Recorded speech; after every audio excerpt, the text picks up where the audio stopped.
Major funding for this program was provided by the Corporation for Public Broadcasting.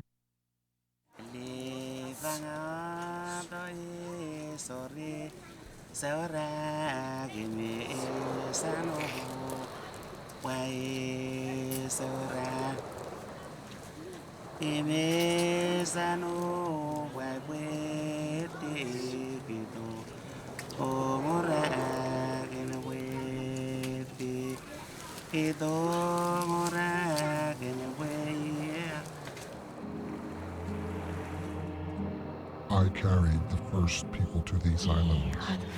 We sailed to oceans and heavens, followed rising and setting stars, with and against winds and currents, praying for a good voyage. To spirits we pray.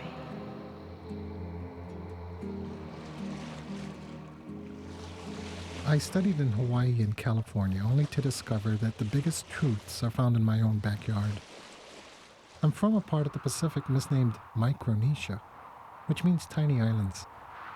And yet, us little people have a tradition of traveling that allowed us to traverse the world's biggest body of water, long before others even left sight of their own shores. Our ancestors accomplished great voyages through technologies of canoe design, such as the outrigger that provided balance and stability, or hulls that applied the aerodynamic principles of lift, now used in airplane wings. The ancient ones amassed an incredible knowledge of stars and clouds, of waves and ocean currents, of the movement of sea creatures, and they prayed to spirits who guided their voyages. When I returned home, I began to study our seafaring traditions because the canoe is the foundation of our heritage. For me, a Micronesian academic, the canoe is more than a foundation. It is a metaphor for a history of island and islander travel. In my studies, I focused on two particular islands, Polowat in the Central Carolines and Guam in the Marianas, where I live. The Polowatese today are famous because they continue to carve and sail canoes using the old methods, while the Chamorros were famous in the past for having the fastest and the most beautiful canoes in the world. Like other Micronesian islanders, the Polowatese and the Chamorros had maintained contact long before the arrival and the settlement of foreigners. At the outset of colonial rule, these ties were severed. Today, a new generation of Polowatese and Chamorros reconnect the old links in an effort to preserve ancient traditions. In modern times, ancient traditions continue to explore new horizons.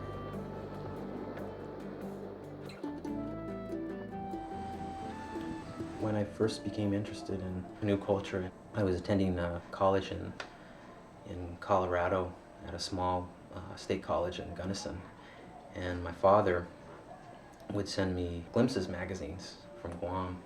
One of the glimpses that he sent me was on the canoes of Polowat. So after I read that, I told myself I'm basically going to go back home and find out about this canoe culture on Guam and see if there were any canoe builders or master canoe builders left here. When I returned, I was introduced to Tin Segundo Blas, one of the last active master canoe builders at that time. After having met Segundo, I was trying to figure out a way that we could work together and build a canoe the types of canoes that he built. So then I would ask him questions. How long do you think it would take to build this size canoe? I looked around for a tree that I thought would be suitable for the canoe we talked about, and I told him the dimensions, and he said, well, it'll probably take us about 3 months to build this canoe. When we first started working, I knew that there was some value in recording this, so I bought my first camera and immediately started taking pictures of everything. I would tell myself every hour I'm going to take one picture, and over a period of time you could actually see through a series of photographs what was being done. And the role of documenting was important because it's difficult to tell children about something they can't see, and if they can see something, they might become interested. So it's a valuable tool.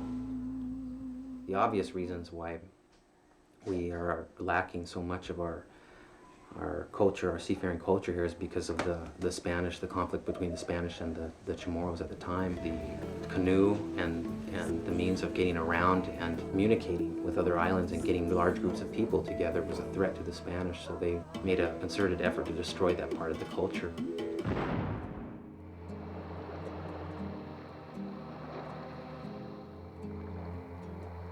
I am the way of the people. I am the islands. When I disappear, they disappear. But when you see me, you see them.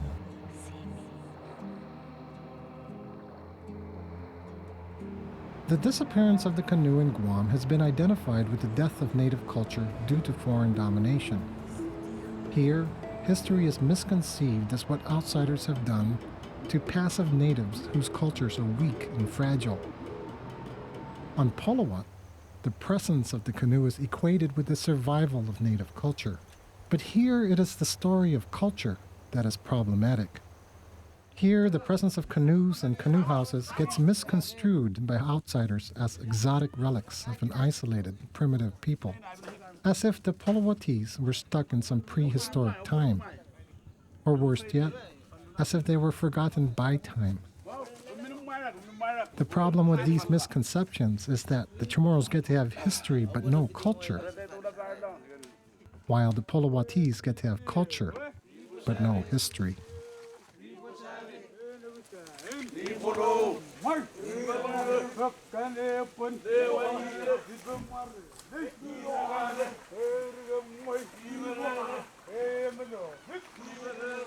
I grew up with my brother, Suzette, in a culture where canoe was just, almost everything there is just about the sea itself. So I grew up in a totally different environment, different mentality, different understanding and concepts of the ocean and the world. But most of the time I spend with my younger brother, we'll be out in the sea, they will be looking for us. We make model canoes ever since we were small. I know that the life of Polowat people depends on those traditional way, like in navigating and fishing. When I finished high school, I came back here to Polowat and helped our family. I started making canoe. Dino tried to get to college, to Hawaii. I told Dino, if he come back from school, I let him know what I learned, and then he'll help me know what he learned from American way of life. To come from a place where people are traveling, my going to school is, I didn't think of it as leaving the culture, or I think it's part of my journey in life to explore different world, inwardly and the physical world. Every time I learn new things, it brings me back closer to my own culture, almost a sacred culture.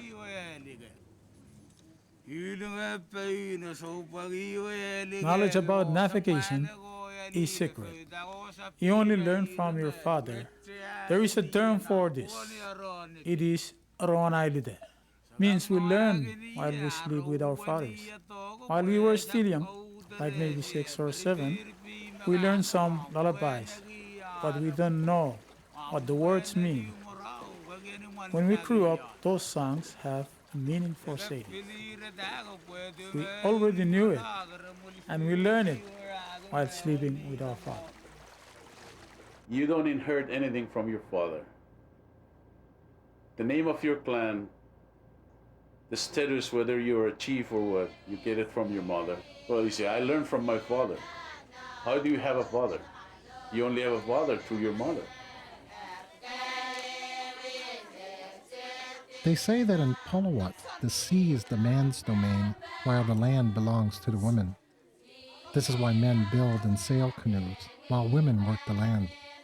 But the canoe bridges the gaps between the land and the sea, between men and women. Women, for example, gain new status and prestige from their men's voyages, just as men receive their titles and their resources from their women's lineage.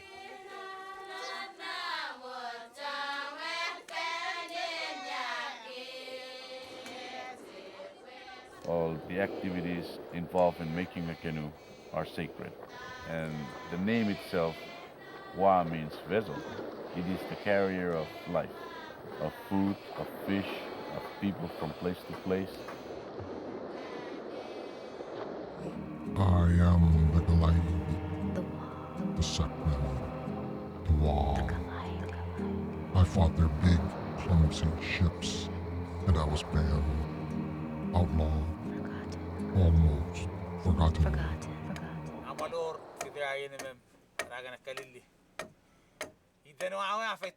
This new canoe is different from any other canoe built in Polowat. It is being carved by many different people, not just one master canoe builder. Each of us will get to shape the canoe the way we want, but we are also being guided by Manupi, my adoptive father. Even if Manupi can no longer carve, he tries to teach us the skills needed to build this canoe. He inspires us.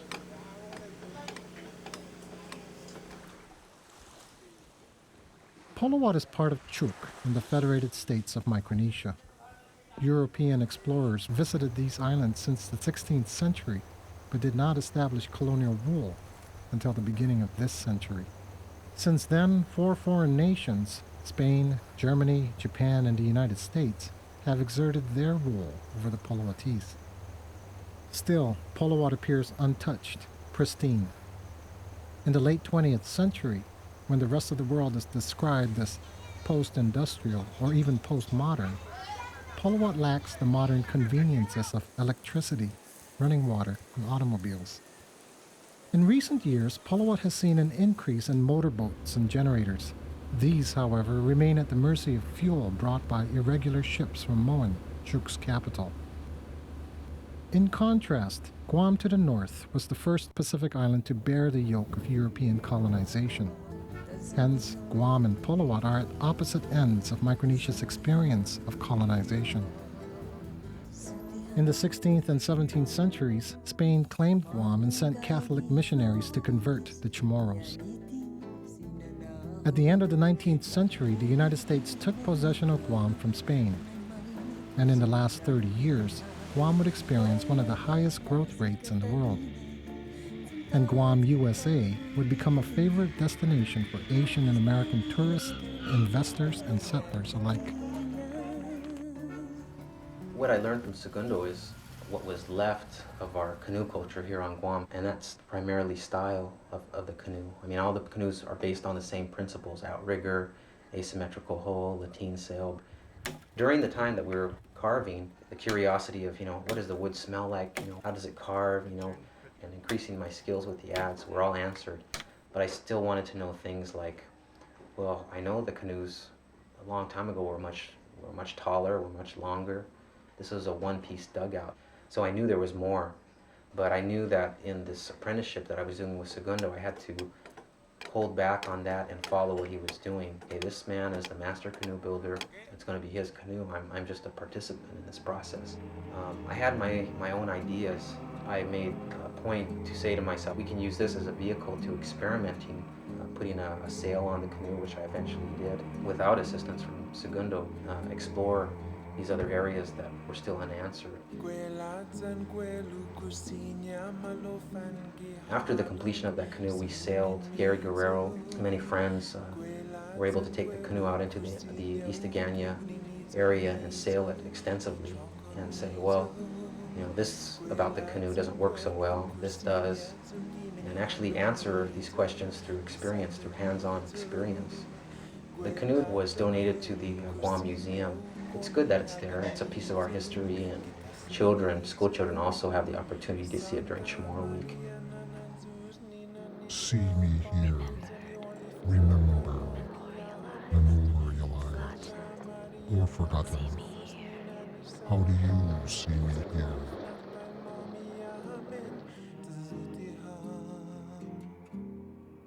It is curious that this canoe, built only a decade ago, would already be sitting still in a museum, like a relic of days gone by. Did the canoe culture in Guam die just as quickly as the heroic effort to revive it? I don't think so. Rather, I like to think that the spirit that built it now inhabits the museum, and in the museum awaits some unsuspecting visitor, some new vessel to possess. Who will be so possessed? Who is next to seize Diaz and carve another canoe, and then another, and again another, until there are lots of canoes plying Guam's waters once again. When I go back there now and I look at that canoe, I just think it's something that was a long time ago, and there's other things that I want to go move on to. Certain aspects and principles just didn't exist here any longer, and that was planking to make the canoe higher. Also the sailing, the navigation, the names of stars. So I wanted to go to Polowat to learn these unanswered questions.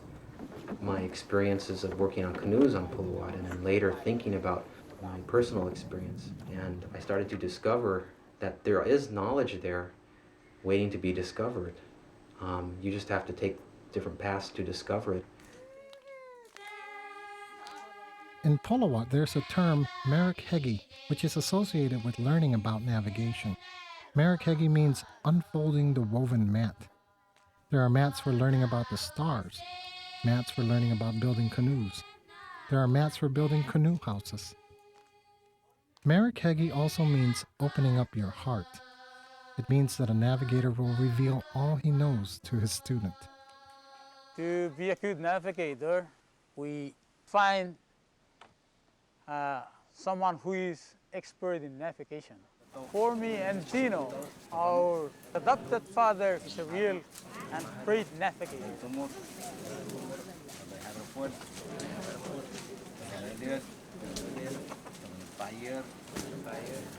He started teaching me how many stars there are, the names of the stars, and different techniques in navigation. And I would talk to my uncle Rob. We would ask him to write it down. He's reluctant. He doesn't want me to write it down. If you write a knowledge, it's not safe. Somebody can steal it from you. It can be wet when there's typhoon. The safest locker is your brain.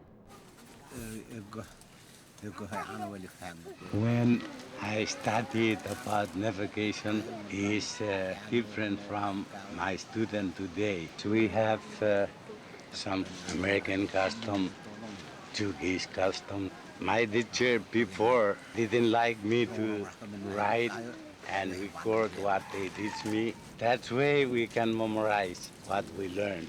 But now they record and write what I taught them. Unfortunately, I think in this modern day, you're going out there to go to school and you're missing the days of your instruction from your elderlies, your fathers, your uncles. So the locker is empty. So you need to put them somewhere that would be on paper. The old navigators, they still remember from a long time ago without writing down in the book.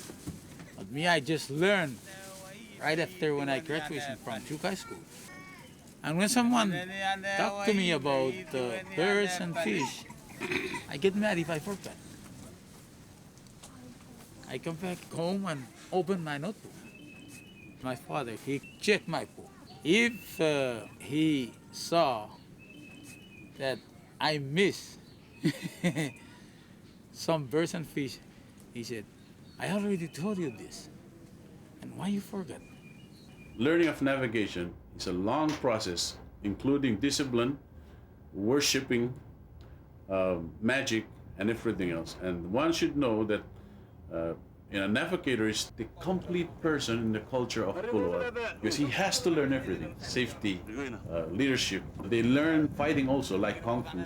So after he finished, he'll be almost like a ninja, Superman. That when you have a problem, he said, I'm sick, okay, I do this for you. So those who completed the art of navigation, they said they're initiated. In my own translation, they're not initiated, they're ordained, because they're priests. They perform purification of souls. While learning, it's like they're in a monastery, where they're isolating themselves. There are certain times where they're even restrained from sex. They discipline themselves. They come out a complete man.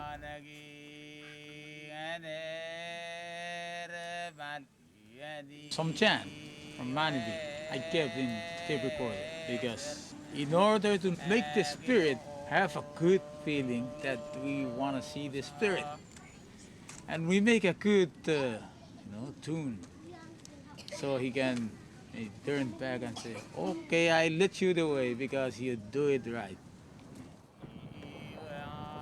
In Polowat, the ceremony called Po marks the end of a student's training and the beginning of his new title as navigator. In part, Po involves calling upon the spirits to stay with you. But because the Polowatis have recently converted to Christianity, there has not been a Po ceremony in over 30 years. This has presented a dilemma. If you call on the spirits, you go against the new religion. But if you do not respect the spirits of the canoe, you might get lost in your voyage. The old navigators who went through Po, and all the spirits are watching all over, just watching the sailors, what they do. And for us, maybe because they don't make us get into the Po party ceremony, and we go to church before we sail. Because they told us that someone who make Po have all the spirits of things. Like in church, they said the old things are go against their religion. This is how we do it now. Before, the spirits are especially for those who have Po. If I believe that the Po will do a good thing for me, the Po will still be alive. A Po is a complete person. It comes from a process of preparing food, breadfruit, taro. After you cook it, you pound it until just like a mashed potato. The best way is the pounded one because the young and the old can eat it without problem. So a person who completed navigation, he's been refined through the process of life. You cannot even find a grain in him anymore. He's refined. He's like a water, and water is powerful. But if men are the Po, the embodiment of refinement and perfection, what does it mean that the women are the Po pounders? The projects that are ongoing now are to build a sailing canoe, and that would be done at the canoe house that we're building, and using our skills from Polowat and Segundo. The canoe itself, the style, represents what our canoes here on Guam would have looked like many, many years ago. We hope to take the canoe and sail up to the Northern Marianas, a voyage that hasn't taken place in over 300 years. It's been difficult. We've had to translate a money economy as a means of support, whereas in Polowat, of course, the whole community would come together. It's very difficult dovetailing the old cultural ways to the realities of what we have here on Guam, which are, it's a money-based economy. So essentially, we've had times where we've had the resources to work, and we've done that diligently, and we've worked really hard. We've gotten to the point where it's almost complete. We got half of it thatched. We ran out of resources. In many respects, we ran out of energy. So at this point, we're really at a standstill. And I think that's good in a way, because we've had to reflect on where did we go wrong in navigating through the society that we have to work within.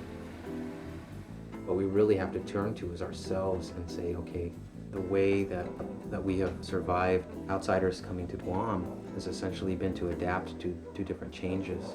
But it's also not so much about the past, how it was, but how it is. And part of how it is, you make changes and you adapt, and some of the modern things that you see in these old things are just part of it. It's just how they evolve. Things should change as culture is changing. That doesn't change the element, it's just the method of obtaining it and saving it. In these modern days, I think that the culture is so important and so valuable and should be saved. And one way to save it is to share it with others, with the world. Tino asked me if anybody can help preserve the culture, because we lost many cultures in Chuuk. They didn't know how to build big canoe for voyage. If you can do this, maybe you can help Chuuk. I traveled to many different places presenting how to build a canoe or navigations. So both of them together, that's how you say, oh, it's day number 7. A person's learning can only be meaningful if you know what you are, what your culture is. Otherwise, you just hang from a tree, you don't have any roots.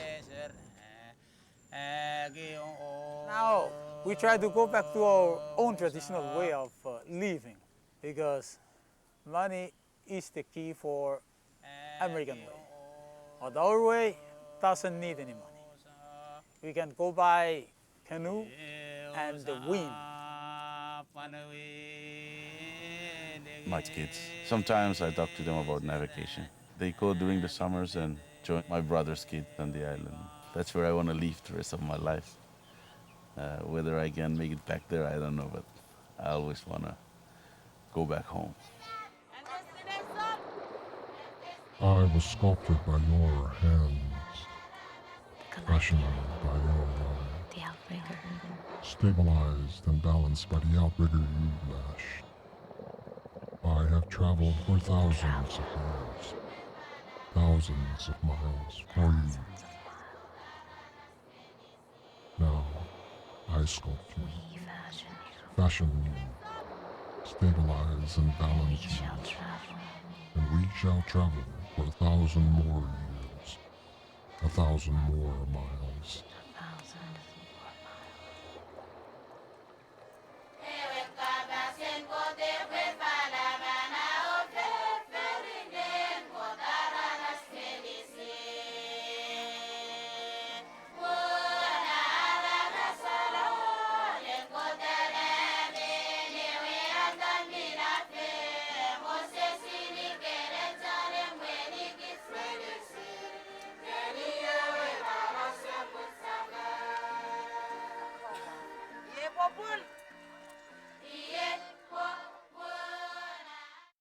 Major funding for this program was provided by the Corporation for Public Broadcasting.